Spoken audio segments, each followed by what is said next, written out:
Muy buenas tardes, tengan todas y todos, sean muy bienvenidos y bienvenidas al simposium, martes de simposium sobre amparo y argumentación jurídica. En esta ocasión les damos la bienvenida en la universidad, en estudios de posgrado en Derecho.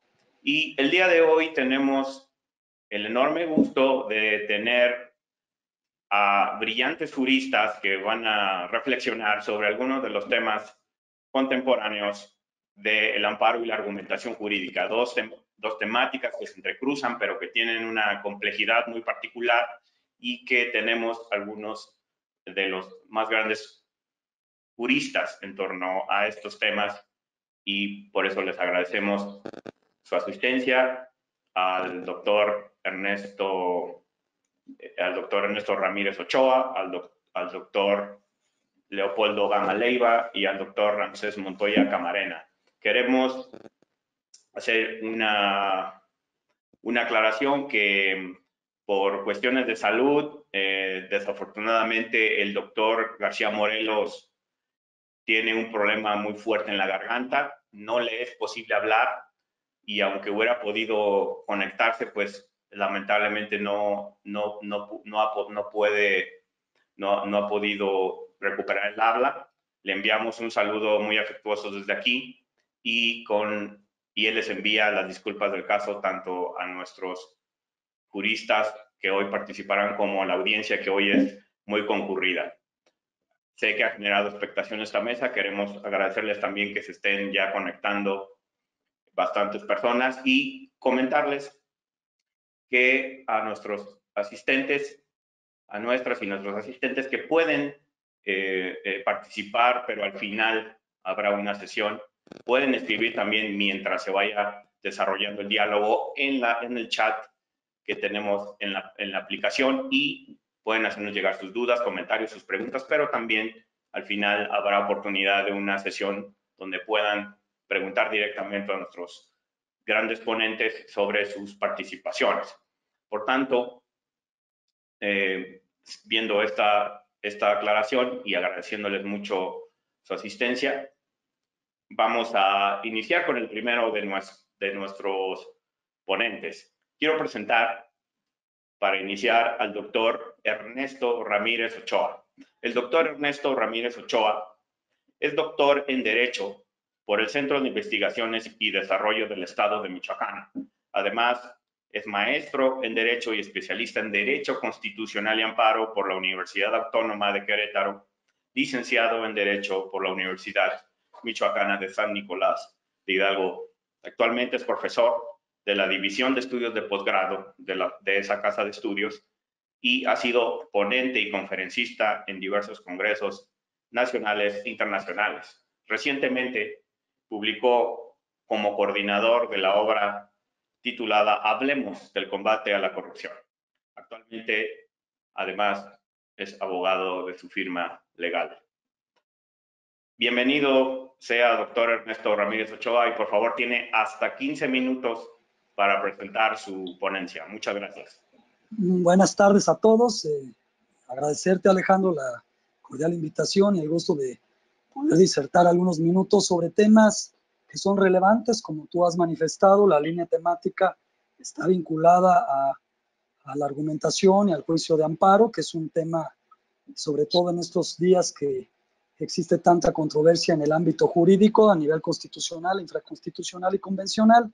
Sin embargo, me voy a enfocar como tú hiciste la consideración, una de mis líneas es la academia. Voy a hablar sobre un tema que me parece interesante desde el punto de vista teórico y práctico, ya que, como tú comentas, aquí habrá varios abogados que les interesa el mundo real, no el mundo tanto dogmático, porque a veces confundimos. Y bueno,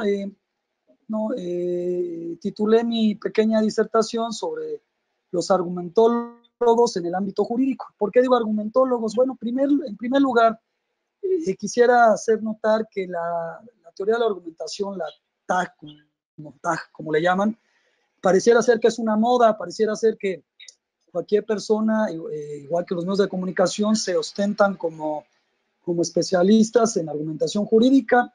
El tema de la argumentación jurídica pues no es un tema nuevo, sabemos desde hace miles de años desde la Grecia clásica, y en otras culturas ya se argumentaba, ya se buscaban las buenas razones, se buscaba construir razones para persuadir, para convencer al auditorio. Entonces, es un breve esfuerzo provocativo y punzante porque estamos acostumbrados a leer cierto tipo de libros sobre la teoría de argumentación estándar, sobre el contexto de descubrimiento, el contexto de justificación, pero bueno, yo lo que vengo a platicarles es algunos vicios y perjuicios que me parece que se dan tanto en el quehacer en sede tribunalicia como en el quehacer también dogmático y teórico. Y bueno, yo la primera provocación es, bueno, poner en la mesa que sí es una moda. Cuando uno entra al internet o va a una librería digital, pues se va a dar cuenta, aparte del tema del amparo, que uno de los temas más recurrentes por los estudiantes y la comunidad jurídica es el tema de la argumentación. Y bueno, hemos encontrado que hay una corriente del pensamiento que les llaman, que está muy difundida tanto en la academia como en los poderes judiciales locales y federales, que provienen de una escuela en España, en específico la escuela de Alicante, donde han formulado teorías, han formulado en específico un teórico, el doctor Manuel Atienza, han venido formulando una teoría de la argumentación donde en varias latitudes sobre todo de América Latina, han llevado estos cursos y se hace mucha mención sobre todo a una visión logística o que tiene que ver con un aspecto formal.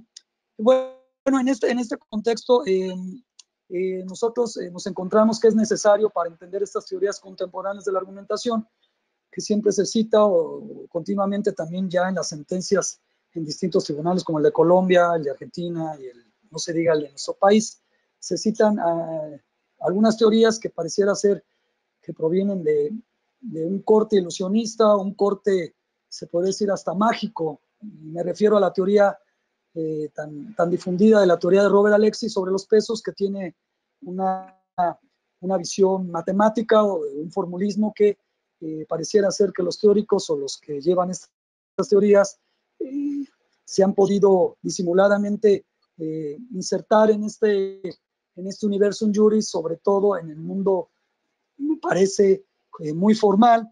Y bueno, también señalar que también es muy común escuchar, aparte de la teoría de los pesos de Robert Alexis, también la teoría, estas cuestiones de los estándares probatorios, la argumentación sobre hechos y sobre los test de proporcionalidad. Son teorías que me parece que también tratan o buscan manipular el lenguaje. De alguna manera, me parece que si fueran tan útiles, fueran tan buenas estas teorías, que no son nuevas, que ya tiene algún tiempo uno de esos teóricos se ha dedicado a hacer algunos textos en el sentido de difundir las teorías, sobre todo de Robert Alexis. Cuando uno lee algunos de los libros, son interpretaciones o son traducciones del alemán al español, y se busca, cuando nosotros hacemos ya un estudio de este tipo de discursos, se ve que tiene un sesgo cognitivo, tiene un sesgo donde impera el eurocentrismo,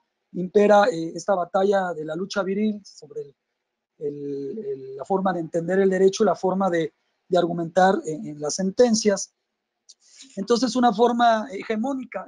Yo lo que trato de decir en esta breve explicación, no me da mucho el tiempo por el formato, es que son argumentos hegemónicos. La invitación es utilizar también, hay otras corrientes que trabajan algunos teóricos como Ramón Narváez sobre infrarrealismo jurídico, que lo que busca es contrastar o confrontar la realidad. ¿Cuál realidad? Pues la realidad de México, la realidad de nuestros tribunales, de nuestros juzgados, de nuestros ministerios públicos. Y a nivel didáctico tenemos que tener un espacio hermenéutico de poder incorporar no solamente teorías muy formalistas o teorías que buscan reducir al derecho en fórmulas matemáticas que pueden ser muy cómodas al momento de resolver. Me parece que también los jueces, los magistrados, los operadores jurídicos tienen que incorporar otro tipo de formas, otras formas de argumentar, me pregunto, tendríamos que en un país de multiculturalidad, tendríamos que también incorporar la manera en que se argumenta en las comunidades indígenas, la manera en que se argumenta en los barrios, en la manera en que se resuelven estas controversias, no solamente en sede judicial, sino también en una sede popular. Y bueno, también yo a veces he notado que se desconoce o no se incorpora en esta manera de argumentar el mundo de las emociones, el aparato que tiene que ver con las emociones, sino que simplemente se dedica a buscar la logicidad en estos contextos de descubrimiento, en estos contextos de justificación. Y bueno, me parece importante desde el punto de vista didáctico, desde el punto de vista teórico, también entender la manera en que se argumenta por parte de un sector muy amplio de las mujeres. Las mujeres también tienen una manera, o existe una teoría feminista. Sería importante incorporar al momento de juzgar la perspectiva de género, pero también algo importante, un espacio en el derecho familiar, me parece, en las conciliaciones. También tendremos que incorporar, entender cómo argumentan los niños. En muchas ocasiones yo me pregunto, bueno, los jueces, los ministros, los magistrados, los operadores jurídicos, entienden la manera, porque tenemos una nueva rama de la filosofía, que es la filosofía para niños, cómo se argumenta, cómo construyen, cómo es el constructo de argumentación en estos lenguajes no formales de los niños.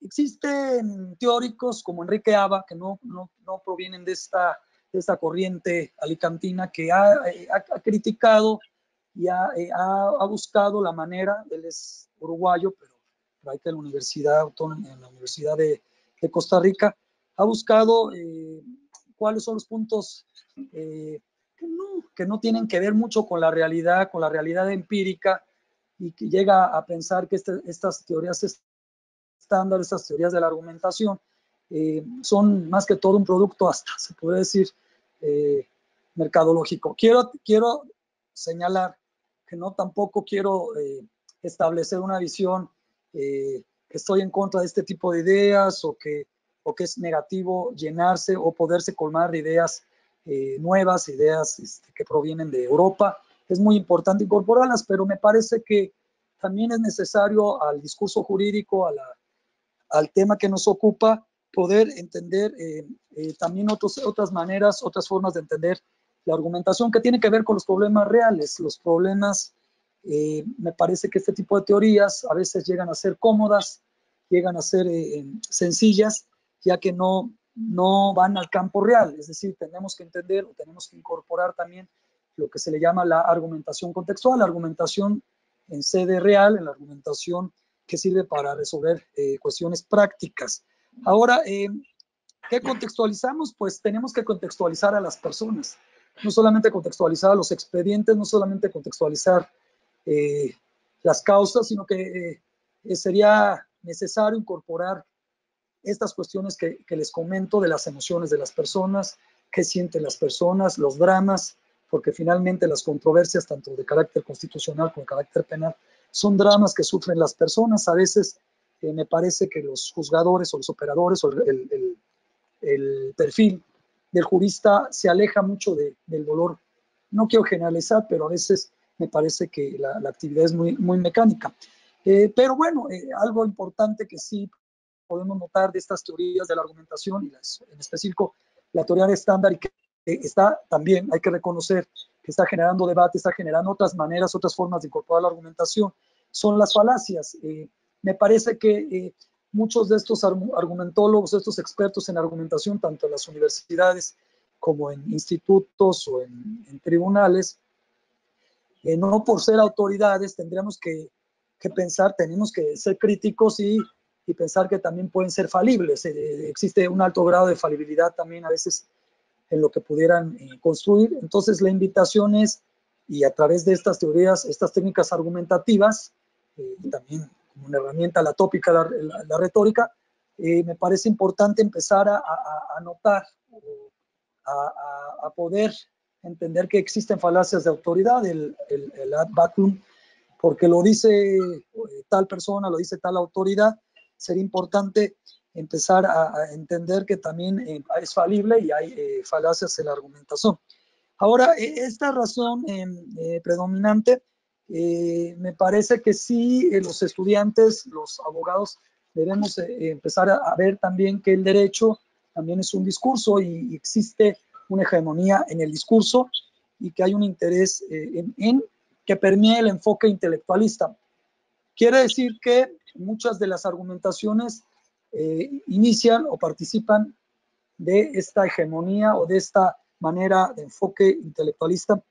Y bueno, podríamos pensar que esta es una concepción débil, pero es una concepción que ya se está tratando de poner una alternativa, una manera distinta de entender la manera en que se hacen los planteos, y tenemos como herramienta también teórica empezar a ver hacia el sur, no solamente ver hacia occidente, sino también ver hacia el sur qué teóricos están aportando. Tenemos una corriente muy presente que es la crítica jurídica con Carlos Corcova, con el maestro Ramón Narváez, que están tratando de buscar también estas conexiones y estas maneras de incorporar otro tipo de discursos. Alejandro, es cuanto, te agradezco mucho. Bueno, muchísimas gracias, doctor Ernesto Ramírez Ochoa. Ha polemizado sobre algunos de los enfoques contemporáneos de la argumentación jurídica, ha debatido sobre algunos enfoques intelectualistas de ciertas corrientes de la argumentación jurídica y ha dejado ahí una crítica central a algunas deficiencias que pudieran haber o algunas áreas de oportunidad o algunas líneas adicionales, alternativas en la argumentación jurídica. Muchas gracias, doctor Ernesto Ramírez, por su participación. Y en este sentido quisiera igual alentar a todas las personas que nos están escuchando a que pueden formular sus preguntas a través del chat y si no, al final de la participación de nuestros ponentes podemos abrir un espacio para que directamente puedan participar, por favor, para que vayan preparando sus preguntas o dudas o comentarios. Y para continuar con nuestro simposio sobre argumentación jurídica, me gustaría presentar a justamente un gran representante. Hoy tenemos dos de la Escuela de Alicante, ¿no? Que es una línea líder a nivel mundial en teoría de argumentación. Me refiero al doctor Leopoldo Gama Leiva. Él es doctor en Derecho por la Universidad de Alicante, España, con una tesis dirigida por Manuel Atienza sobre la legitimidad del control judicial de constitucionalidad.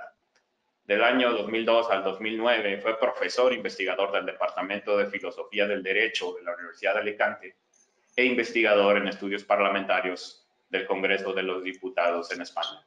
Se ha desempeñado en el Tribunal Electoral del Poder Judicial de la Federación con los cargos de asesor, secretario de estudio y cuenta y titular de la unidad de investigación en la Escuela Judicial. Es profesor de posgrado en el Centro de Investigaciones Jurídico-Políticas de la Universidad Autónoma de Tlaxcala y de la licenciatura en Derecho de la Universidad Iberoamericana.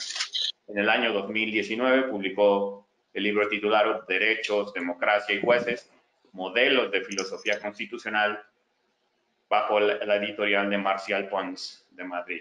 Asimismo, es integrante del Comité Académico de la Cátedra Francisco I. Madero de la UNAM y miembro de la Law and Society Association e investigador nacional nivel 1 en el Sistema Nacional de Investigadores del CONACYT. Muchísimas gracias, doctor Gama Leiva, por estar con nosotros y tiene, por favor, hasta 15 minutos para su disertación. Muchas gracias. No, hombre, muchas gracias a ustedes, muchas gracias a la Universidad en Estudios de Posgrado. Para mí es un honor acompañarlos en estas sesiones y bueno, pues yo espero poder contribuir con algo de interés y espero estar pues a la altura de los grandes comentarios que acabo de escuchar. Yo la verdad es que me siento incómodo al decir que soy un representante de la escuela alicantina, ¿no? Sobre todo por la manera cotidiana en la que se le suele describir, que a veces yo no sé si es una descripción o una simple, digamos, percepción, ya no sabes si calificarla como errónea, ¿no? Pero pero bueno, está ahí eso, entonces no quisiera yo colocarme, digamos, como un digno representante de la escuela alicantina. Más bien dicho, yo lo que quiero hacer ahora es, y titulé pues esta ponencia, Cambio de paradigma en la argumentación jurídica y su impacto, pues digamos con el doble efecto de presentar un estado de cosas de cómo se da en la actualidad la práctica judicial influenciada precisamente por algunas, yo voy a decir malentendidos e incomprensiones, y diría yo incluso hasta visiones de mala fe acerca de lo que es la argumentación jurídica. El amparo, pues en México, pues es uno de los mecanismos jurisdiccionales que es protagonista, ¿no? En la protección de los derechos fundamentales, ¿no?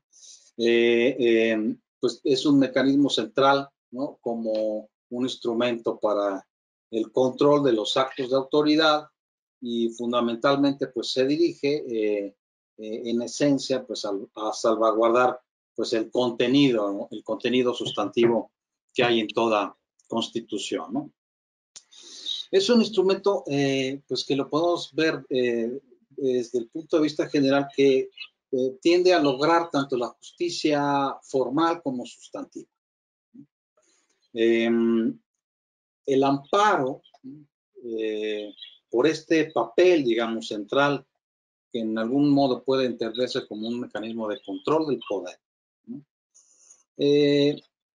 Pues se encuentra en una paradoja, ¿no? Se encuentra en una paradoja, digamos, dramáticamente, ¿no? Encarna, digamos, un dilema que es muy central, que ya pues viene establecido desde tiempos digamos, de Aristóteles, Sócrates y la filosofía griega, ¿no? Vamos a ver, una de las cosas que se plantea Neil McCormick en un libro parecido, si no me recuerdo mal, en 1978, Legal Reasoning and Legal Theory se llamaba, nos preguntaba, nos hacía un desafío muy interesante, ¿no? Nosotros como abogados, ¿qué preferimos? Preferiríamos perpetuar una injusticia sustantiva al precio de satisfacer la justicia formal, o es preferible asegurar la justicia sustantiva con el costo de sacrificar la justicia formal. Ese reto nos presentaba Neil McCormick, y su respuesta pues claramente se sitúa en una posición, a mí me parece que es la más defendible, de la cual ya hablaré un poquito más adelante, ¿no? Digamos, es el modo en el que yo entendería el papel dramático, ¿no? del amparo. La cuestión es que nuestra práctica judicial actual, digamos, está inmersa en un determinado tipo de paradigma argumentativo, ¿no? Y con paradigma argumentativo yo me refiero específicamente a que la fisonomía de un Estado democrático constitucional, como todos sabemos, pues incorpora un conjunto de derechos fundamentales en la cúspide del sistema normativo, ¿no? Es decir, en la Constitución, ¿no? Se incorporan derechos de fuente pues internacional, ¿no? Aunque pues ya sabemos que desde 1917 se incorporaron una serie de, le llamábamos en aquel entonces, garantías individuales, ¿no?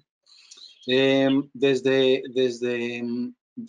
Perelman, ¿sí? Se entiende que la incorporación de contenidos sustantivos en el orden jurídico impacta en el modo en el cual los abogados piensan y razonan con el derecho, es decir, utilizan el instrumental jurídico para plantear los casos y así como los jueces para tomar sus decisiones, ¿no?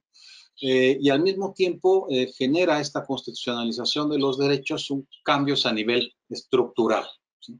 Esos cambios a nivel estructural pues atañen pues a la disociación entre lo que se conoce como validez formal, ¿no? Y validez sustantiva.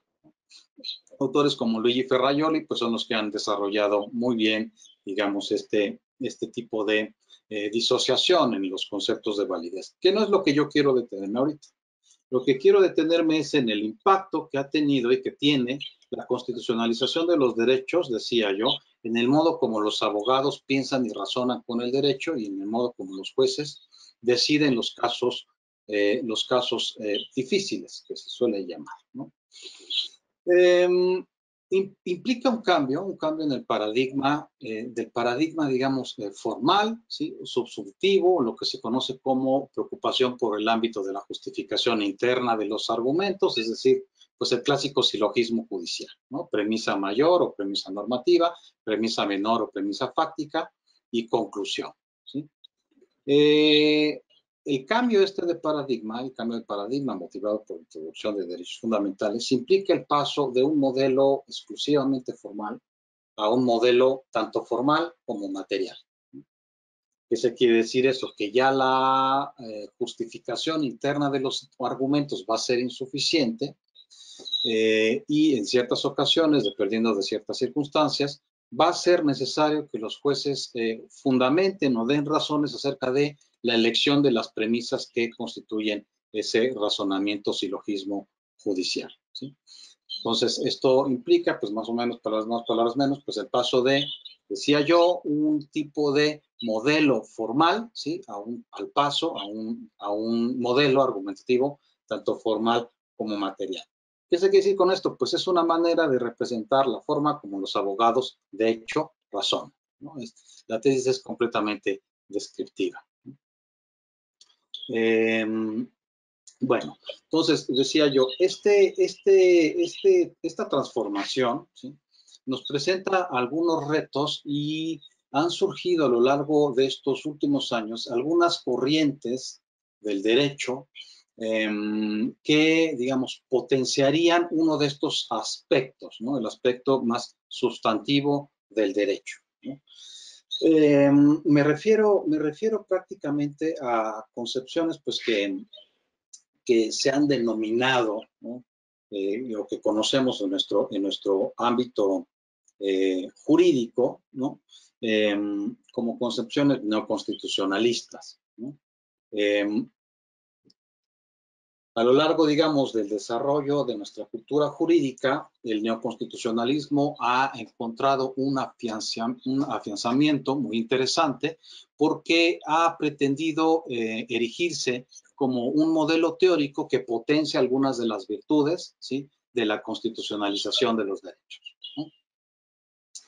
El neoconstitucionalismo, pues generalmente, pues prefiere, digamos, atender a los principios sobre las reglas, ¿no? Preferir la ponderación sobre la subsunción, la idea de sustancialización de todo el orden jurídico a partir del contenido sustantivo de la Constitución, centralidad del papel del juez frente al legislador, etcétera, etcétera, ¿no? Mi problema, digamos, con este tipo de concepciones es que potencializan, pues yo no sé si con la plena intención en algunos casos y con otros, pues quizá inconscientemente, una judicialización del derecho y motivan un activismo judicial que a mí en ocasiones me parece reprochable, ¿sí? Junto a modelos neoconstitucionalistas, ¿sí? Yo sumaría, digamos, corrientes, digamos, de buena fe, elaboradas de buena fe, ¿no? La protección de los derechos fundamentales es del interés de todo ciudadano democrático, ¿no? De todo ciudadano que se precie de vivir y de proteger una democracia constitucional. Pues también se encuentran corrientes como el llamado jus constitutionale comune en América Latina, ¿no? Corrientes que se llaman del constitucionalismo transformador, ¿no? Corrientes también que se suelen denominar de constitucionalismo dialógico, ¿no? Y corrientes también de las que ahora, hoy también están muy en boga, que se llaman de los constitutional amendments, ¿no?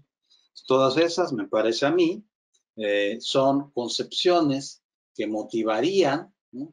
Que verían con buenos ojos no solamente la centralidad, el rol central del juez en la definición de las controversias que atañen a los derechos fundamentales, sino motivarían un activismo judicial.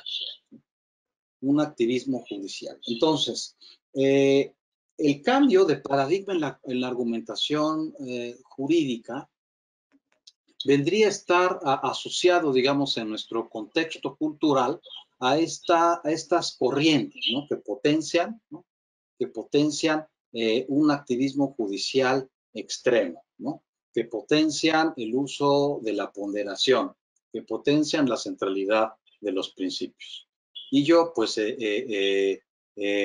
soy un crítico del neoconstitucionalismo, del activismo judicial y sobre todo el debilitamiento, ¿no? Yo prefiero, me considero un defensor del Estado de Derecho, del imperio de la ley, ¿no? Con ciertas reservas que a ver si luego da motivo para hacer algunos comentarios, ¿no?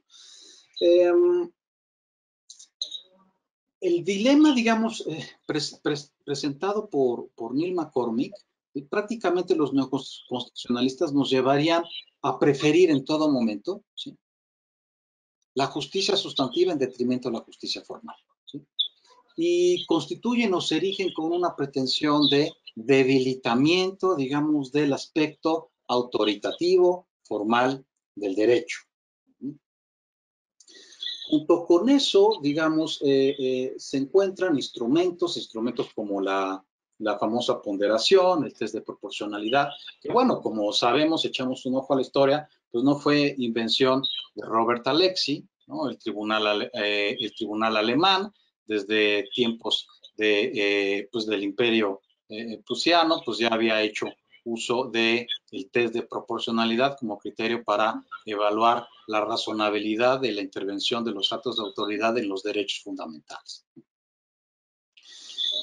Ahora, el problema es que también en nuestra cultura jurídica no nos detenemos lo suficiente, bueno, me ha quedado claro que a veces no nos detenemos lo suficiente en estudiar qué es la argumentación jurídica, ni evaluar bien de qué efectivamente hablan los teóricos de la argumentación jurídica, ¿no? Pero, digamos, si nosotros analizamos muy de cerca el test de proporcionalidad, y si analizamos, digamos, el papel que aparentemente en nuestra cultura jurídica, ¿no?, en esta cultura jurídica mexicana que es de los extremos, ¿no?, nos gustan todos los extremos, nos gustan todos los extremos. El sustantivismo, entonces ahora vamos a ser sustantivistas, y el formalismo vamos a tenerlo como el patito feo, ¿no? Entonces, cuidado si tú te ostentas como un formalista, porque pues te vienen a llover no solamente los tomatazos, sino los coscorrones, ¿no? Tenemos esa tendencia, ¿no? En México nuestra cultura jurídica es muy extrema, ¿no? Algunos de esos extremismos, pues quizá haya ocasión de hablar después, ¿no? Entonces, tenemos, ¿no?, vuelvo a hacer un refraseo, tenemos esta suma, ¿no? El cambio de paradigma, ¿no? El cambio de paradigma, lo queramos o no, pues ahí está a partir de la Segunda Guerra Mundial, es una tesis descriptiva, ¿no? No es una tesis ideológica, ni es una tesis de ningún tipo, pues es algo que está corroborado por la historia, ¿no? Sumemos ese modelo, que de hecho es el que funciona, ¿no?, con una también, digamos, desigualdad social, ¿no? Pues los países latinoamericanos son países en los que naturalmente, y todos lo sabemos, existe pues las mayores desigualdades sociales, ¿no? Sumemos ese hecho también a las corrientes del no constitucionalismo y todas estas corrientes, yo diría, avant-garde, posmodernas, pero en el buen sentido de la palabra, no en el mal sentido de la palabra, ¿no? Que digamos, que vienen a empaquetarse y vienen a presentarse en el juez, ¿no?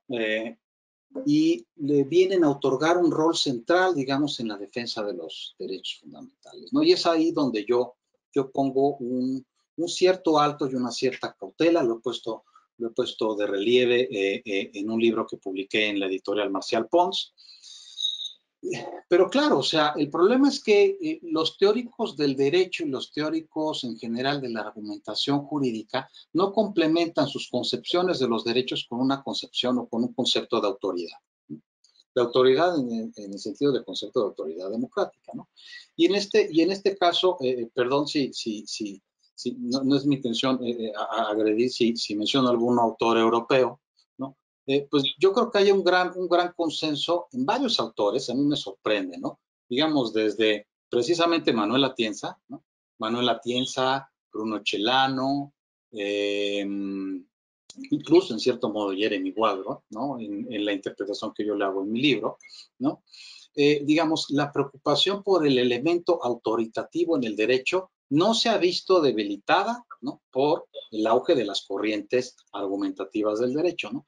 Si uno se pone a leer y a leer bien, ¿no? Con buena intención, sin ninguna pretensión adicional a las corrientes argumentativas de la teoría del derecho, va a ver que en el fondo Robert Alexy nunca te dice que debes utilizar la fórmula del peso en las sentencias. No te lo dice, ¿no? Pero bueno, podemos creer que nos lo dice si es que tenemos, digamos, algunas pretensiones adicionales, ¿no? Además de descubrir la verdad, ¿no? Y comunicarnos con lo que es la verdad. Entonces, ojo, Robert Alexy, desde la publicación del epílogo a la teoría de los derechos fundamentales, ya reconocía que el test de proporcionalidad tiene ciertos límites, tiene límites epistémicos. Puede ser que tú como juez no estés consciente acerca de qué valor tiene un mayor peso sobre el otro, ¿no? Robert Alexy era plenamente consciente de la posibilidad teórica de empates entre principios. Robert Alexy también era consciente de que en caso de que te enfrentaras, ¿sí?, a este problema, lo mejor era, pues, deferencia al legislador. Entonces, digamos, si nosotros queremos preguntarnos, ¿no? Y con esto ya estaría concluyendo. ¿A qué tipo de activismo judicial es el que motivan estas corrientes neoconstitucionalistas? Y repito, el jus constitucionale comune igual, el constitucionalismo transformador, el constitucionalismo dialógico, ¿no? Potencian un aspecto que a mí me parece que es consecuencia del activismo judicial, ¿no? Pero a ver, me ha dicho que entiendo por activismo judicial, ¿no? Juez activista es aquel que decide los casos aplicando su criterio de lo justo. Su criterio de lo justo, haciendo a un lado los límites establecidos por el derecho. ¿Qué límites? Pues los límites establecidos por el legislador, ¿sí? ¿Quién es un juez activista? Pues el juez principialista. Robert Alexy no es principialista en ese sentido. Robert Alexy, digo, en mi interpretación, ¿no? Reconoce y es muy consciente de los límites autoritativos en el derecho y, digamos, pues en una concepción de la razón práctica donde el ámbito de la moral pues tiene también, digamos, que compaginarse con el elemento autoritativo del derecho, ¿no? En mi interpretación. Entonces, ese es el tipo de juez activista que a mi modo de ver, ¿sí?, potencia estas corrientes actuales, ¿no?, que están muy en boga entre nosotros, ¿no? Pero claro, el activismo también es el extremo y el formalismo es el otro extremo. Es el otro extremo. El formalismo entendido como aquel juez que no se da cuenta que en el derecho hay valores subyacentes. Ese es el juez formalista. El que no se da cuenta que el derecho cumple un fin valorativo, ¿no? Y rechaza, ¿sí?, cualquier interpretación que se abra un poquito a los valores subyacentes del derecho, ¿no? Y claro, esto, digamos, aplicado al paradigma de los derechos humanos, ¿no?, pues lo que potencia pues es un juez activista, ¿no? Un juez activista bajo el paradigma de los derechos humanos, pues es el juez que decide una cuestión jurídica que, de acuerdo a lo que él cree, se deriva del deber ser de los derechos humanos. O sea, es el juez que prefiere la justicia sustantiva a la justicia formal. Y aquí quizá con esto termino ya para no andarme robando más el tiempo, ¿sí? el problema, digamos, que tenemos en esta moda cultural, ¿no?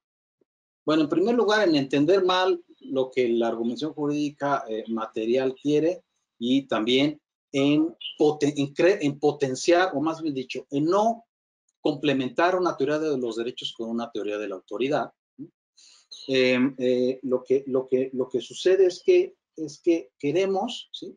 Queremos o pretendemos que en el derecho estamos, digamos, con la idea de que se protegen los derechos fundamentales, ¿no? Pero, más bien dicho, lo que hace nuestro sistema jurídico es establecer con carácter último la comprensión que tienen ciertos órganos acerca de los derechos fundamentales, ¿sí? O sea, no es la sustancia la que termina primando, ¿sí?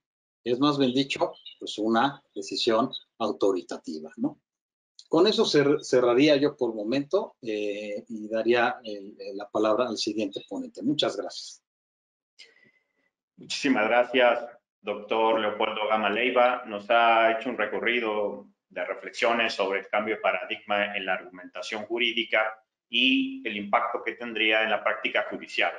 Y ha reflexionado profundamente sobre muchas concepciones contemporáneas de la argumentación jurídica y cómo éstas podían situar o favorecer de alguna forma el rol central del juez en la decisión en sede judicial, y que esto podría provocar activismo judicial, ¿no? Y un activismo que entendemos el doctor Gama Leiva ha criticado en sus textos y ahora mismo en su disertación. Muchísimas gracias, doctor Gama Leiva, por sus reflexiones. Animamos a la audiencia que puedan dejar sus dudas, sus preguntas en el chat, y si no, al final podríamos abrir un espacio para que directamente pregunten. Ya hay alguna pregunta para la mesa, pero vamos a pasar a nuestro tercer y último ponente, que también, y me gustaría decir, y lo digo, me atrevo a decir que su pensamiento también está desarrollado o influenciado porque estudió ahí en la Universidad de Alicante, ¿no? En la gran escuela de Alicante, de esta línea líder en la argumentación jurídica. Me refiero al doctor Ramsés Montoya Camarena, quien es abogado con especialidad en Derecho Constitucional y Amparo y maestría en Derecho por la Universidad Autónoma de Querétaro con mención honorífica. También tuvo nota sobresaliente en el máster de argumentación jurídica en la Universidad de Alicante, España, con el doble posgrado impartido en la Universidad de Palermo, Italia, en donde realizó una estancia de verano. Cuenta también con estudios de especialización y máster en Derechos Fundamentales por la Universidad Carlos III de Madrid, con nota sobresaliente. Es doctor en Derecho por la Universidad Autónoma de Querétaro con mención honorífica. Es profesor de posgrado de la Universidad Autónoma de Querétaro y otras instituciones.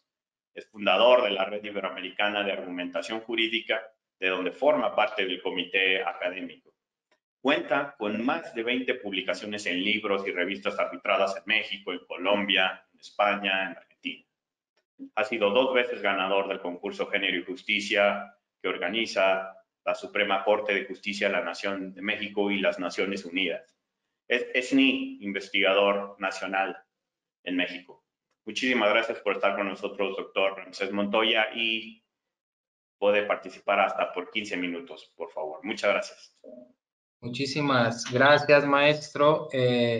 Muy agradecido por la invitación, por la escuela, la Universidad de Estudios de Posgrado, y desde luego también por todas las personas que nos acompañan y quienes me preceden en el uso de la voz. También un sentido abrazo y agradecimiento, porque me dejan un poquito irme más tranquilo en la charla, porque ya por ahí mencionaron algunas cosas que sirven de amortiguador para lo que yo quiero platicarles. Fundamentalmente construí esta charla pensando en que tenga un impacto práctico, y también tratando de establecer algunos análisis conscientes de qué queremos construir a través de la argumentación. Por tal motivo hice como una especie de caracterización criticable, desde luego, y puede ser incluso inacabada, y la denomina así rutas argumentativas a nivel constitucional entre el esquivo errante, el hiperracionalista, el aplaudido sensacionalista y el prudente justificador, que desde luego, como veremos más adelante, pueden tener cabida algunas de ellas en lo que ya el profesor Gama nos ha hecho favor de hablar sobre activismo y formalismo. Para mí es importante tener en cuenta que no necesariamente cabemos solo en una categoría. Una persona como orador puede estar en distintas categorías según los distintos contextos en los que se encuentre, o bien tomar los roles según el caso en cada juicio de amparo, según sea para su beneficio. Entonces, para mí es importante defender la tesis de que depende cómo nos construimos como oradores para definir cómo vamos a argumentar a propósito del nivel de racionalidad o razonabilidad que queramos ofrecer dentro del juicio de amparo. Y desde luego podemos ser, y entiendo que está abierta la charla para tal efecto, pues podemos ser los destinatarios de la argumentación pensando en los decisores finales, jueces, magistrados, o desde luego podemos ser quien planteamos la argumentación, quien proponemos una ruta de defensa, ¿no? Muchas veces intentamos definir los conceptos a través del qué es el objeto. Y me parece que una ruta que puede ser pocas veces explorada es la ruta negativa, ¿qué no es el objeto? Y el que no es el objeto, aunque no lo define como tal, porque deja algunas cosas abiertas, sí nos permite ir descartando. Entonces, aquí una preguntita muy sencilla es, ¿qué no es la argumentación? Y la argumentación, a propósito de lo que nos comentaba al inicio nuestro ponente, nos decía que se ha visto como una moda, ¿no? Y que en muchas ocasiones esto ha tenido ya explicación sobre el llamado giro argumentativo, ¿no? Que también ya el profesor Gama, en la segunda intervención, nos explicó un poquito sobre esta tesis descriptiva. Y yo lo que vengo a decir acá es, además, si suma una idea, es que la argumentación, para irnos entendiendo bien, no es una receta o una fórmula mágica en donde siguiendo determinados pasos, según el instructivo, vamos a obtener el resultado que deseamos, es decir, el éxito, la victoria o la persuasión que perseguimos, ¿no? En realidad es distinta la ruta. Si vamos a Aristóteles en la retórica, hablamos de la ars retórica precisamente, como una habilidad para convencer, ¿no?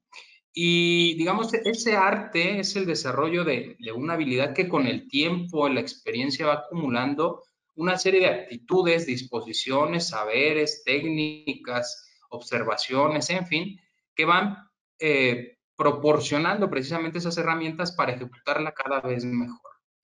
Y entonces aquí me paso rapidísimo a dos cosas de la filosofía clásica con Aristóteles y desde luego con Cicerón sobre cómo se construye la persuasión, cómo se construye la argumentación. Son tres componentes y al final voy a llegar a las cuatro categorías que les platicaba. El ethos, el pathos y el logos, ¿no? En el ethos fundamentalmente está el orador, la construcción del orador. El nivel de elocuencia, nos decía Cicerón, está precisamente en la identidad y capacidad que tiene el orador para estructurar bien sus ideas, para ser coherente en el discurso, utilizar el lenguaje correctamente, que en materia de amparo ya veía por ahí una pregunta de Norma Gilda Pérez que nos hablaba sobre la compleja argumentación en materia de amparo. Es muy importante en materia de amparo el uso correcto del lenguaje, ¿no? Un cambio, un tecnicismo nos puede llevar a lugares que probablemente no deseábamos. Entonces, el orador desde allí va adquiriendo también cierta impresión y credibilidad frente a su auditorio. Y Aristóteles nos habla en el ethos, ¿no? Del talante con el que cuenta el orador, ese talante que yo recuerdo mucho al profesor Atienza hacer mucho hincapié en el famoso talante del orador, que es cuando uno va a persuadir, pues persuade de lo que cree que ya está demostrado, ¿no? Y ese talante es lo que genera que le tengamos confianza al orador. Y tiene una serie de características como la sensatez, la virtud, la benevolencia, ¿no? Sensatez desde el punto de vista que habla desde una opinión respetable, la virtud pues que personifica éticamente la credibilidad del orador, la benevolencia, pues que está libre de intereses que no predispongan su imparcialidad. Desde luego este talante pues tiene una idealización, ¿no? Pero sirve para ir tratando de ver que cómo se forma el orador o cómo se construye el orador también tiene un impacto necesario en lo que tendrá la persuasión, ¿no? Y si vamos entonces al patos, que muchos ponen la atención en esta parte, que es el estado de las emociones, el estado psicológico que se recoge del auditorio, recordemos que la fuente de la persuasión en la argumentación es inclinarse hacia lo razonable, hacia lo probable, ¿no? Hacia opiniones plausibles, conclusiones razonables, que desde luego pasen filtros de racionalidad, pero está afincada allí. Entonces, también es importante cómo predisponemos al auditorio, cómo le hablamos al auditorio, cómo movemos hacia posiciones empáticas a nuestro auditorio. Y en este sentido siempre es pertinente, me parece a mí, que el contexto hermenéutico juega un papel relevante, ¿no? Las peticiones, los reclamos de derechos en materia constitucional no están dirigidas de forma aislada al mundo, están rodeadas de un conjunto de factores, de variables, de circunstancias, y estos tienen desde luego niveles de importancia distintos, ¿no? Según, digamos, razones geográficas, razones culturales, razones económicas, etc. Entonces, es importante que también al momento de construir, sea una decisión o sea una pretensión en materia de amparo, podamos establecer con mucha claridad cuál es el contexto, y la Corte ya mexicana tiene por allí una tesis que nos habla ligeramente cuando hace referencia al principio pro persona, si no me equivoco, de que es importante esta interpretación hermenéutica, ¿no? Saber que los contextos pues también van evolucionando, no solo desde lo normativo, sino lo circunstancial con lo que acompaña al mundo, ¿no? En la materialidad. Y otro elemento más, me parece que también es relevante, es que para predisponer a nuestro auditorio, y eso puede ser un buen tip en materia de amparo, es que siempre la amabilidad está por encima de la hostilidad, ¿no?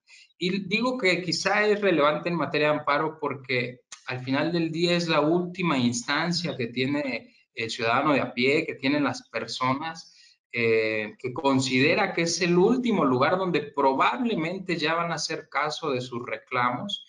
Y desde luego que ese desgaste que ya le ha tocado recorrer diversas instancias, pues ya no lo hace llegar con tanta amabilidad, ¿no? A reclamar lo que cree que tiene derecho. Pero siempre un buen elemento para el auditorio será esa materia, ¿no? De la amabilidad por encima de crear un escenario hostil en los auditorios. Bien, digamos que esos dos elementitos tienen mucho que ver ya con cómo en el logos impacta esta construcción del orador en estas 4 categorías que yo les proponía. El logos, al final del día, no se reduce solo a la lógica, ¿no? No se reduce a las fórmulas de la lógica formal, sino que nos habla Aristóteles más bien de un conocimiento profundo, por ejemplo, en este tema de la teoría constitucional, ¿no? Inclusive yo diría también de teoría de la justicia, que acompañe desde la filosofía política un entendimiento más profundo de lo que nuestra Constitución dice, y proponemos que en ese sentido se lea, ¿no? Que en ese sentido se interprete. Entonces, ahí desde luego tenemos ya diversas personificaciones según la comprensión de logos y todas las anteriores. Y yo hice esta caracterización también un poco adornada, desde luego, para captar su atención. Y el esquivo errante, miren ustedes, insisto, podemos caer cada quien en esas en algún momento o en diversos de nuestras vidas, ¿no? El esquivo errante se caracteriza por el uso constante de las falacias, ¿no? Es aquel que constantemente busca que su pretensión sea a través de un argumento malo que se hace pasar por bueno, ¿no? Lo ideal es que esa falacia bueno, no es lo ideal, vaya, pero lo ideal es que conozca la falacia, ¿no? Que no comete el error de usar una falacia de la cual desconoce, pensando que está en lo cierto, ¿no? Y también es un orador con una personalidad fuerte, a veces incluso amenazante y hostil, ¿no? Tiene poca disposición dialógica y, dicho sea de paso, aunque se muestre transparente en la exposición de sus razones, en la justificación, da sospechas de su sinceridad hacia la verdad. Y eso analícenlo en las decisiones de consenso, donde puede suceder muchas veces que los motivos de las razones no parecen tener realmente compatibilidad o coherencia con lo que se dice, es decir, con esa transparencia de razones que nos da. Entonces eso nos hace sospechar de que hay trucos, que hay falacias ahí detrás de lo que él o ella defiende, ¿no? Ahora, si vamos al hiperracionalista, ya por ahí el profesor Gama nos hacía el favor de introducir la idea del formalista, ¿no? Sí, más o menos iría allí el hiperracionalista. Se caracteriza por una adhesión exclusiva a las formas lógicas. Aquí sí estoy hablando de lógica formal, ¿no? Es casi que una obsesión de la racionalidad, pero malentendida, porque ahí nos decía el profesor Gama que luego se piensa que el formalismo, si no entendí mal, va en contra de la defensa del imperio de la ley, ¿no? Y me parece que tiene razón, esa confusión es errónea, porque la obsesión de la racionalidad está realmente en esta ilusión de completitud normativa de las reglas. Es decir, que se cree que en las reglas se agotan los problemas sin observar que hay las razones subyacentes a las reglas, ¿no? O los valores que persigue la Constitución, que desde luego, pues en su nivel de abstracción habrá que irlos reduciendo poco a poco según se reclame en el caso.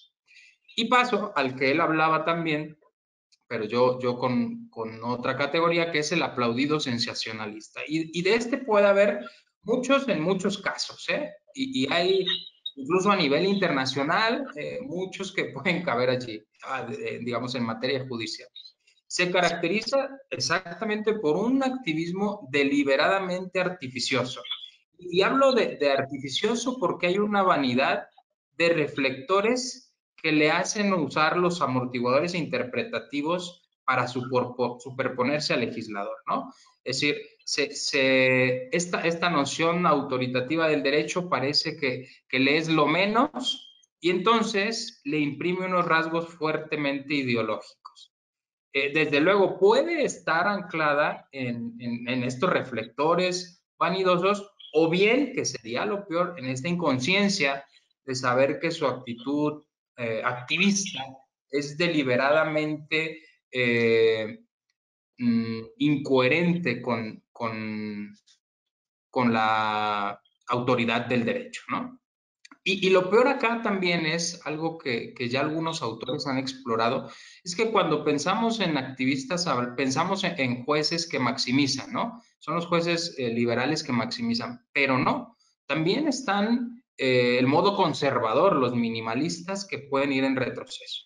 En Colombia hace poco ha habido algunas historias interesantes de fallos que parecen haber ido en retroceso y que colocan ese activismo entonces en este índole o tipología conservadora. Entonces, por eso creo que el cuidado que subraya el profesor Gama es de gran interés, porque puede generar desequilibrios que aparentemente a primera vista no son así.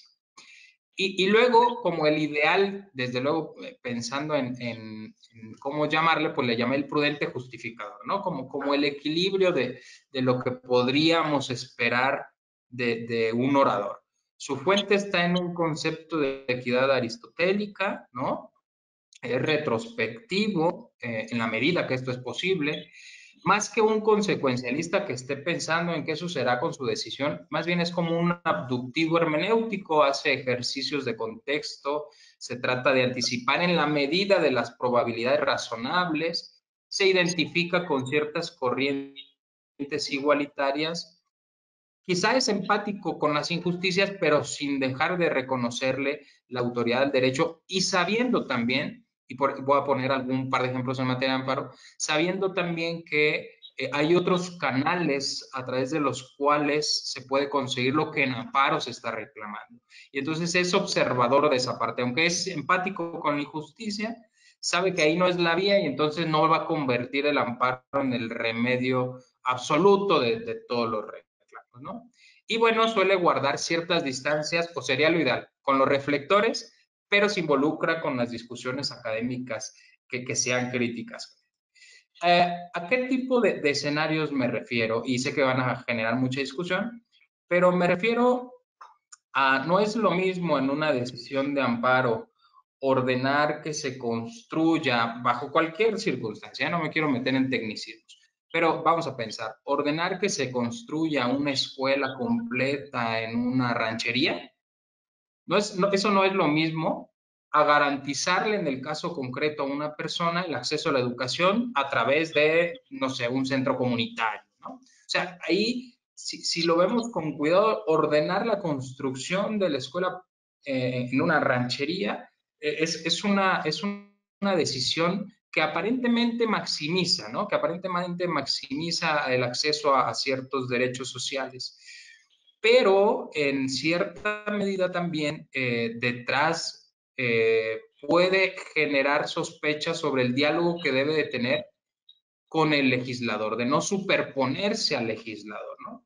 En cambio, el otro, el que ordena dar acceso a esa educación a través de los mismos insumos con los que ya cuenta el Estado, está protegiendo, conoce la injusticia, el contexto, pero sabe que hay una discusión constitucional en camino de la cual su sentencia formará parte y no puede esquivarse, ¿no?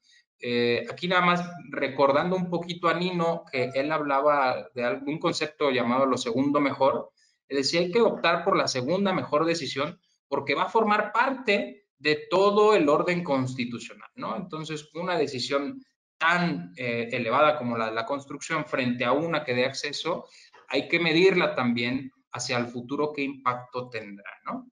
Tendríamos, pensando en el decisor, que ser coherentes y en temas de derechos sociales está resolviendo de la misma forma, por lo menos siguiendo el principio de coherencia y consistencia que propone McCormick, ¿no? O de universalidad también. Pero bueno, ya nada más para ir cerrando, creo que ya me robé minutos, aprovechando que solo somos 3.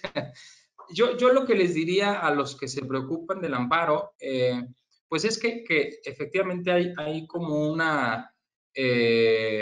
terreno fértil en materia constitucional, hay una amplia materia de escenarios que han, desde luego, estas corrientes del constitucionalismo transformador puesto un acento, ¿no?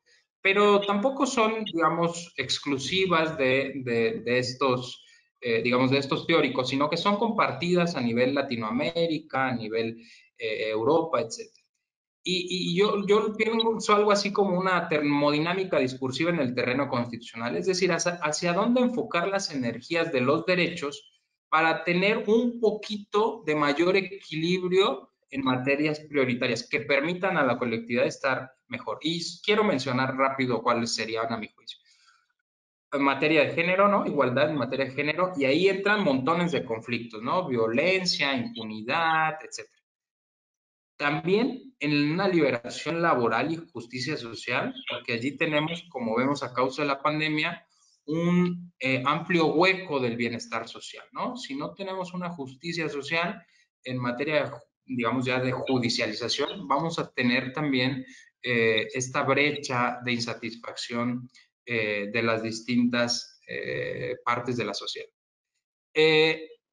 Un acceso a recursos, bienes y derechos de una expresión que me robé de hace poquito, bueno, que estoy realmente reproduciendo el legado, a los de la última fila, decía Victoria Calle Correa en la Corte Constitucional Colombiana. Este conceptito de a los de la última fila les deberíamos de reconocer el acceso inmediato y desde luego gratuito en la medida en que sea posible de esos recursos, bienes y derechos, ¿no? Y que esos de la última fila después pasen de la última hacia el medio y así sucesivamente. Y, por supuesto, no olvidar que hay injusticias, que se queda hundida en la violencia, en la impunidad y la burocracia. Piensen ustedes temas de desaparición forzada, que pueden llevarse a sede constitucional después de determinadas instancias, claro. Piensen ustedes en temas de feminicidio, ¿no? Inclusive, me atrevería a decir, en temas de corrupción, que en algún momento puedan llevarse al terreno también constitucional. Entonces, es como nada más una pequeña brújula de dónde podríamos poner el acento en materia de amparo, por lo menos para garantizar un nivel de bienestar colectivo un poquito más alto, de mayor calidad al que tenemos actualmente. A mi juicio, y con esto cierro, me parece que desde luego las herramientas que uno adopte en materia de argumentación dependen mucho del rol que tengamos como orador. Por eso es muy importante identificar qué rol asumimos de forma consciente, también que ubiquemos en la medida de lo posible a nuestro auditorio, y a partir de ahí entonces combinar el logos, el ethos, el pathos, para que en la deliberación dentro del espacio judicial pues podamos tener la mayor confianza de ser persuasivos, ¿no? Que me imagino es también el deseo de muchos de los que nos escuchan. Muchas gracias, muy amables, y quedo a sus órdenes para cualquier crítica, duda, tomatazo o lo que sea necesario. Muy bien, muchísimas gracias, doctor Ramsés Montoya, por sus grandes reflexiones. Ha hablado sobre las rutas argumentativas a nivel constitucional, entre ellas esquivas, errantes, hiperracionalistas, el aplaudidor, el sensacionalista y el prudente justificador, ¿no? Y qué es argumentación jurídica, qué no es propiamente argumentar jurídicamente. Entonces, muchas gracias por su participación. Y hay una pregunta, pero antes, si alguien del público que nos está escuchando quisiera hacer una pregunta directa a los ponentes o alguno de ellos, puede abrir su micrófono. Por favor, si alguien se animaría. ¿Alguien de las personas del público?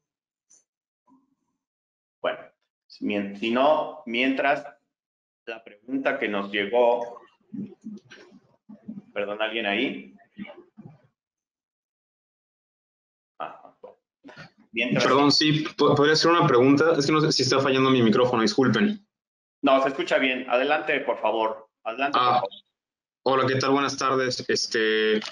Buenas tardes a todos, doctor Gama, doctor Ramsés, las personas que nos escuchan, muy enriquecedoras, muy contento y siempre aprendiéndoles.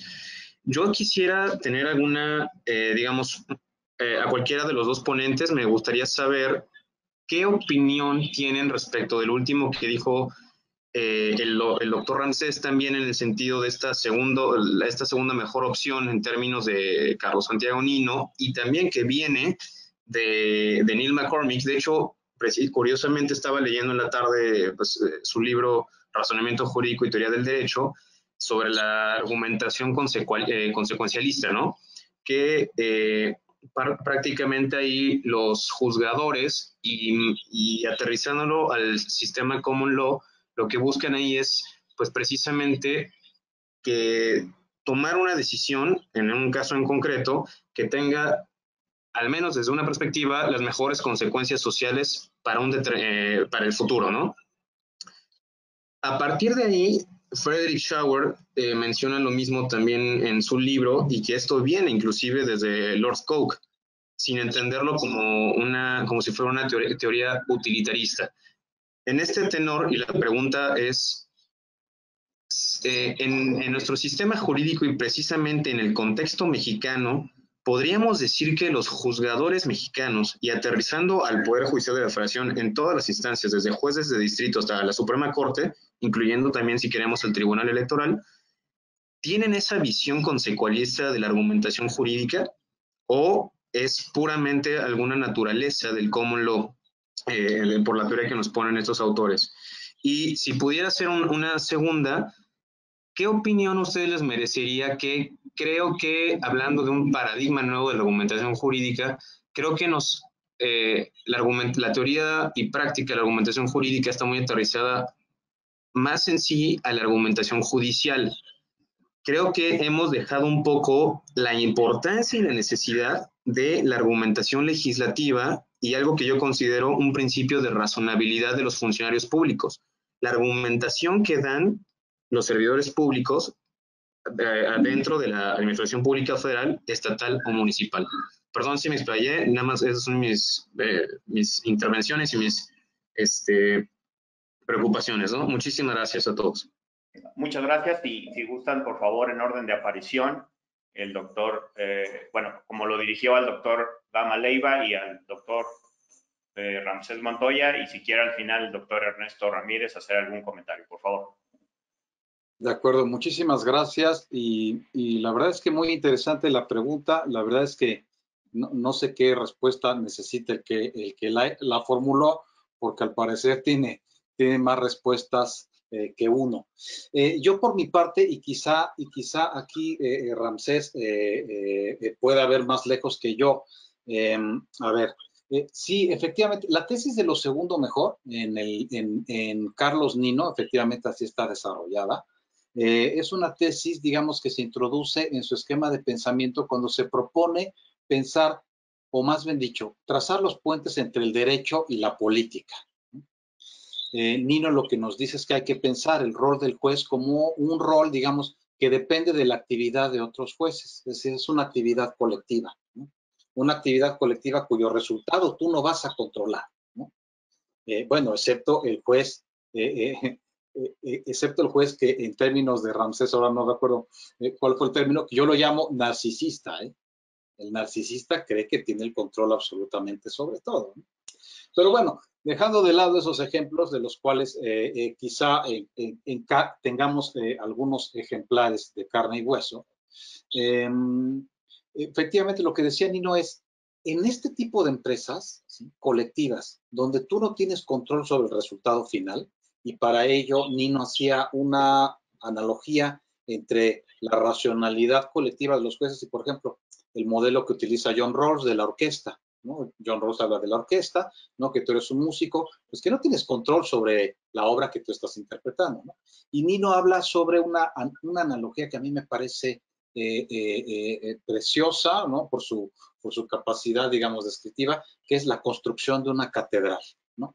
Y entonces dice, en este tipo de empresas habrá ocasiones en donde tengas que alejarte del ideal de los derechos y preferir lo segundo mejor, y lo segundo mejor, digamos, ahí Nino ya no desarrolló mucho, porque donde lo desarrolló fue en el libro de la Constitución de la Democracia Deliberativa, que fue pues su obra póstuma, ¿no?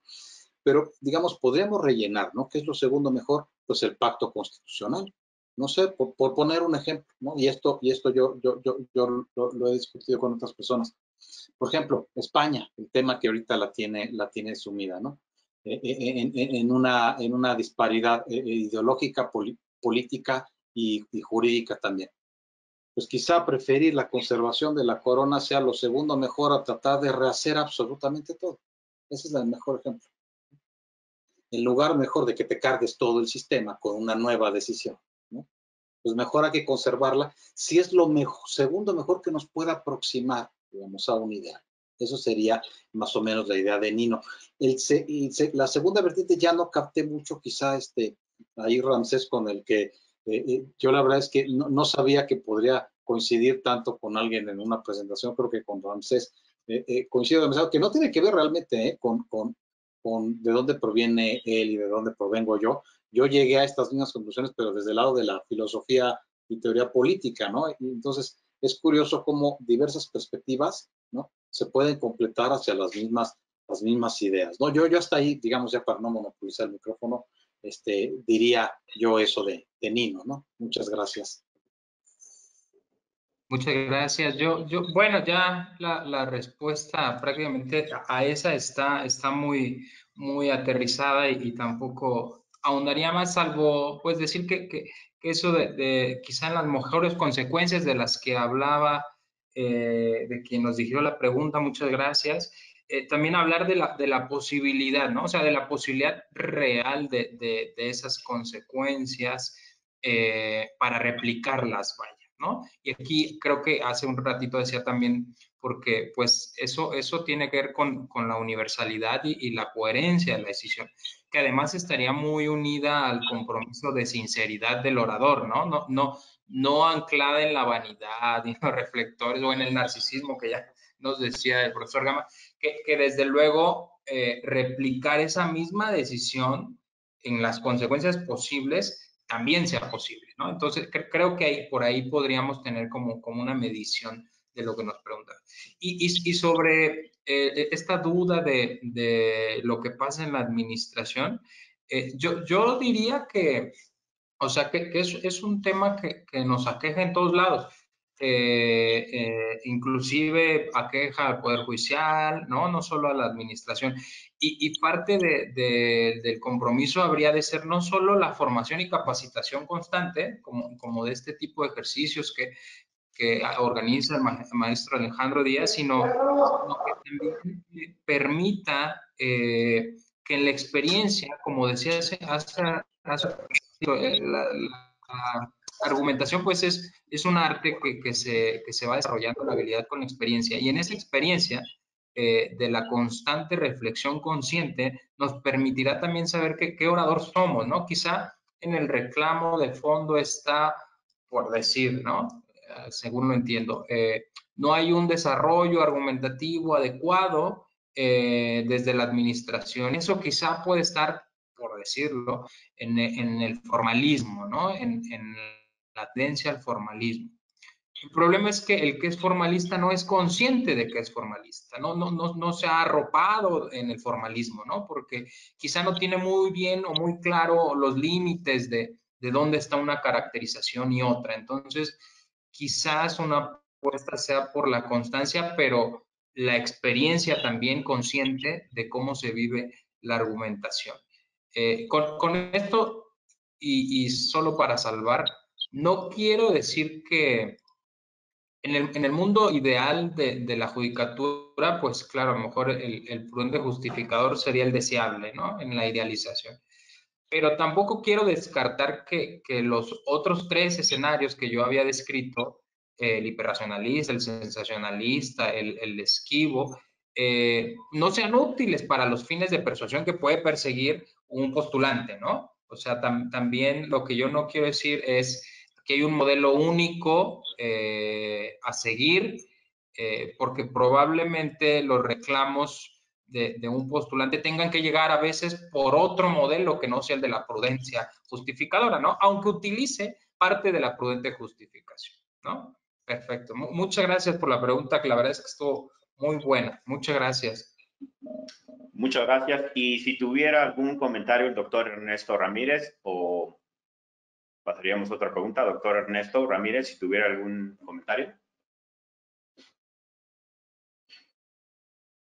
Bueno, por ahí no lo escuchamos, si puedo. Ahí lo Alejandro, disculpa por lo del... Bueno, yo quisiera hacer un comentario solo respecto a la administración pública. Mira, por la experiencia, lo que me ha tocado ver, y no con una teoría exquisita, me parece que no ha sido mi intención el día de hoy meterme a la teoría exquisita ni todas las teorías o todos los autores que han citado, más bien hacia una teoría realista del derecho, en términos de Enrique Aba. Me parece que es importante que en el mundo de la administración pública recordar lo que nos decía Carol, el que hizo Alicia en el País de las Maravillas, que era un estudioso de la lógica, nos decía que primero se hacía la sentencia y después se hacía el juicio. A mí me tocó resolver en la Contraloría del Estado de Michoacán, y lo que yo encontraba de casos en concretos y también con las herramientas argumentales es que primero se hacía la sentencia y después se trataba de hacer el plano de justificación.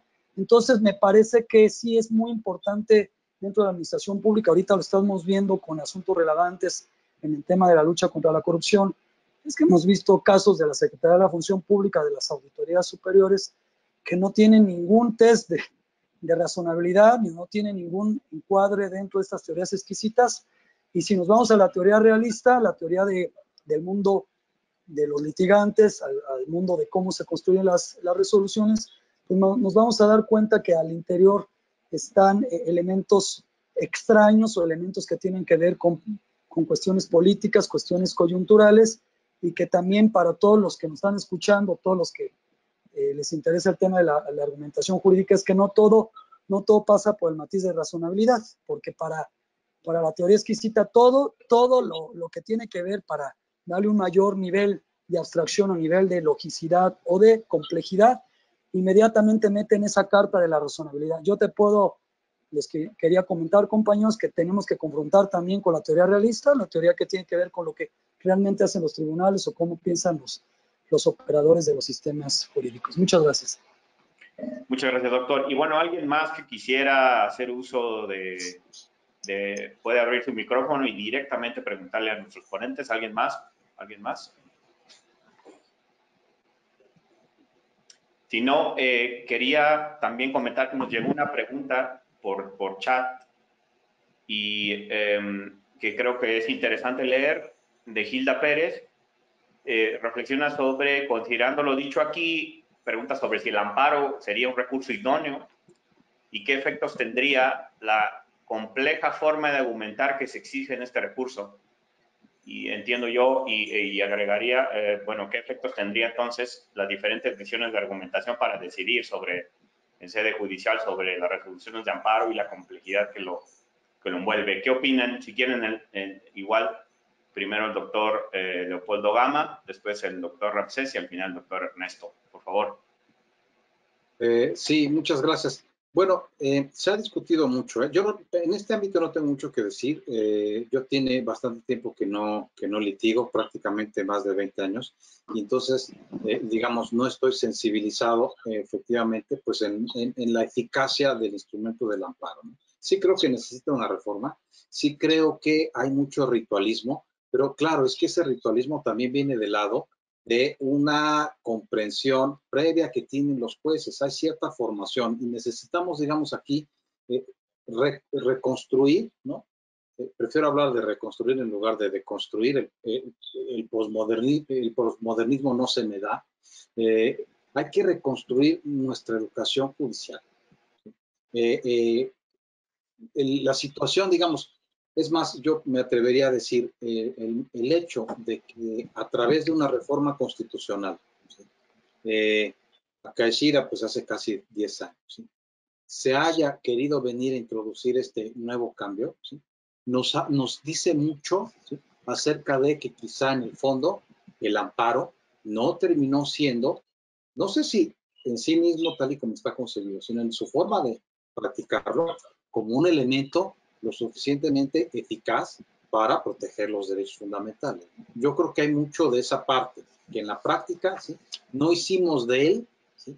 Un instrumento efectivo y bueno, pues no hicimos de él porque tenemos también un sesgo muy formalista, ¿no? Sería yo todo lo que tengo que decir. Gracias.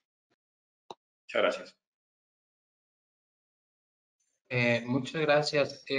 Me parece que bueno, hay como varios problemas que afectan al juicio de amparo. Los podríamos clasificar tanto desde el orden cultural como desde el orden, vamos a decir, institucional, normativo institucional. Cultural porque se ha entendido desde luego como el mecanismo de excelencia de protección de derechos que tiene una fuerte tradición procesal, pero que se ve como la única vía a través de la cual se pueden conseguir la protección de los derechos, cuando hay otras instancias. Desde luego, esto es comprendido desde la idea de que las otras instancias han sido infructuosas, ¿no? O han sido, pues realmente un obstáculo al remedio, a la reparación. Pero esto hace que se maximicen las expectativas del amparo.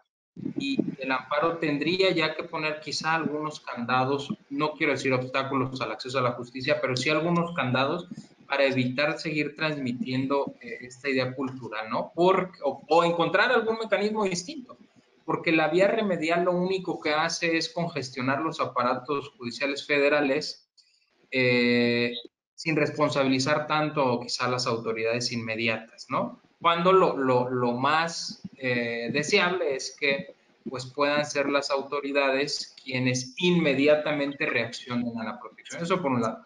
Y en la otra parte, en la normativa institucional, sí me parece que el amparo tiene todavía ahí dejos de insatisfacción porque las reglas suelen aplicarse luego de manera, uno, muy volátil, dos, un poco esquizofrénicas porque encontramos criterios de una región del país enfrentados con otra.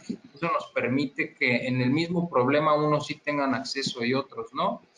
Y desde luego también hay una serie de figuras que se preveían que pudieran ampliar la base de protección jurídica en los derechos, pero esto no ha sucedido así. Entonces quizá tenga que haber una revisión un poco más ciudadana, quizá sería el nombre para el amparo. Y nada más pensando desde la óptica del litigio y desde luego de quienes hacen los reclamos y todas las barreras a las que se enfrentan, me parece que el doctor Ernesto decía algo bien interesante. También hay que conocer a tu auditorio, ¿no? Tener quizá una, y creo que en algún tiempo el LegalTech alcanzará a hacerlo en la predictiva analítica, pero sí tener ya algunas bases de datos para conocer a nuestro auditorio, saber cómo decide, para también tratar de hablarle según la forma en que le gusta escuchar, ¿no? O tratar de armar nuestra estrategia de forma más persuasiva según cómo es el auditorio. ¿A qué me refiero?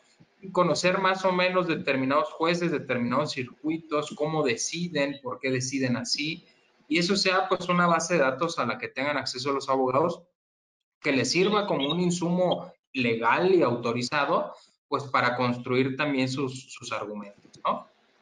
Ya desde luego hay desarrollos tecnológicos en otros lados del mundo sobre este tema, sobre los cuales incluso, que ni siquiera viene al caso, pero han despertado inquietudes sobre la imparcialidad judicial y yo creo que en una década quizá vayan a llegar a México y serían buen insumo para tratar de generar una mejor viabilidad argumentativa para el lado del litigio, ¿no? Muchas gracias. Y el doctor Ernesto, si tuviera alguna... Sí, nada más una reflexión final. Me parece que en el contexto de la pandemia, porque como podemos confrontar con la realidad, insisto, no hay que estar en una cápsula. Parece ser que a veces nos desprendemos de lo empírico, de lo real, del sufrimiento, del dolor.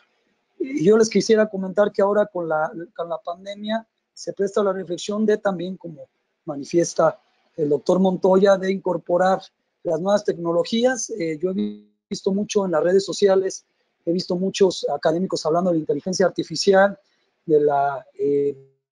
es decir, lo que ya se utiliza en muchas regiones, en Colombia, en Argentina ya hay simuladores, hay robots, no se diga en Europa, en California, en el Silicon Valley, etcétera. Me parece que el amparo sí tiene que evolucionar, el amparo y el sistema jurídico a integrar el uso de las tecnologías, de las TICs, para efecto de que el justiciable, creo que ya están incorporando, ya podemos presentar juicios en línea, podemos utilizar ciertas herramientas, pero yo creo que esto está empujando, por ejemplo, este tipo de foro, Alejandro, que te agradezco que me hayas invitado, porque puedo conocer a estos excelsos y la verdad, mis respetos para el background que tienen. Es muy importante incorporar estas tecnologías para que el amparo sea lo que, como bien manifiestan, esté al servicio de la sociedad, esté al servicio de todos los.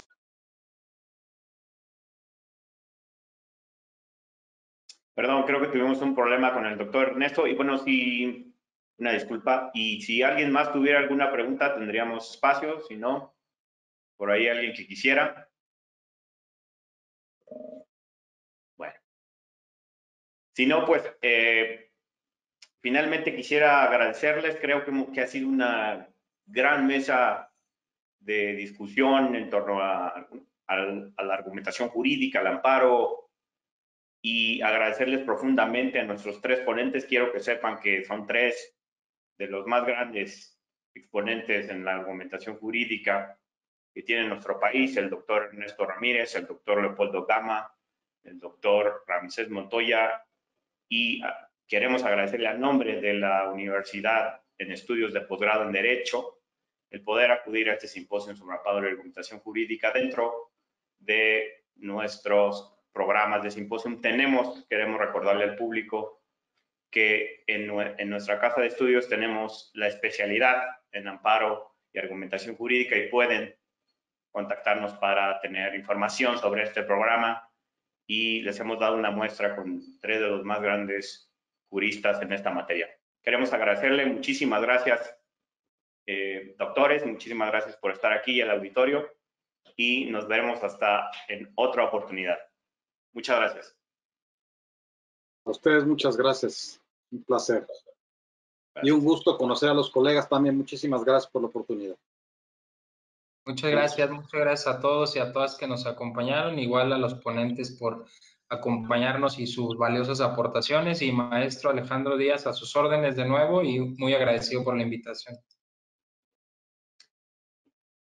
Muchísimas gracias y nada más, finalmente no quiero dejar de transmitirle, Oscar Ríos, agradece Claudia Pajas Tinoco, Eloy Aguilar Márquez, excelente, felicitando a todos los disertantes. Muchas gracias a todas y todos.